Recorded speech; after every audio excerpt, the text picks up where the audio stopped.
Unit 1, Listening. Part 4. 1. You know, it's funny because when I was a kid, I was never really aware of just what an extraordinary woman my Aunt Patty is. I mean, she's always lived in the same town as us, but she was always away working, so I didn't really see too much of her, to tell the truth. Not till much later, that is, when she invited me to come out on one of her trips. I guess I must have been 14 or 15 by then, probably. And it was a real eye-opener to see her at work. I mean, she was doing what many people think is a man's job. She'd be out in all weathers, even in these really mountainous seas. But, you know, she never used to panic.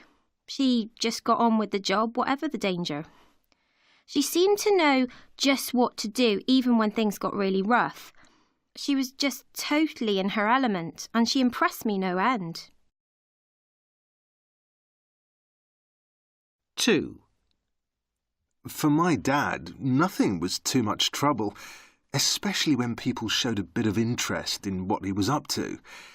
You know, when he was working, he's retired now, well, more or less anyway, he'd be digging away at some excavation or other, and members of the public, visitors, would just come up to him and start talking to him, and he'd drop whatever he was doing and, you know, even if he was tired because he'd been working all day, he'd probably give them a tour of the site and a free lecture on top of that.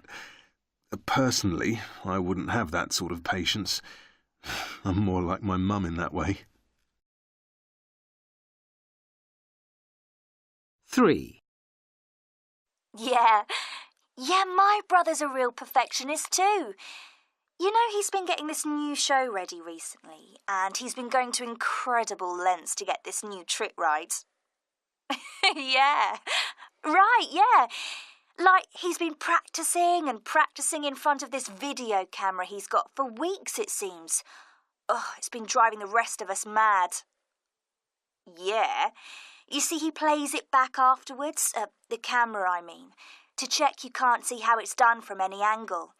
He just wants to hoodwink absolutely everyone in the audience, even though they're usually only just kids. So he goes on till he's got everything absolutely perfect. 4. Ivan was really one of my dad's mates, but as he was single and a really good friend of Dad's, we counted him as one of the family. And he was incredibly generous with us kids. Always came back with some unusual gift or other from his trips. And then he'd sit down with us and help us do our schoolwork and so on. We loved him. And we loved his stories of his underwater adventures and the strange creatures he'd seen. He made it sound as if he'd been doing something extremely dangerous, and he'd been incredibly brave. Or tremendously exaggerated, no doubt. But we lapped it all up. 5. Margot was one of my mother's cousins, actually. Personally, I never got to know her well because she was always travelling here and there. She had so many engagements. I have got a few of her recordings from her younger days, though. The sound quality's not too good now because we've listened to them so many times, but I think her playing really does reflect her optimism and joy. You just wouldn't suspect that she was going blind at the time. What courage in the face of such an affliction, don't you think?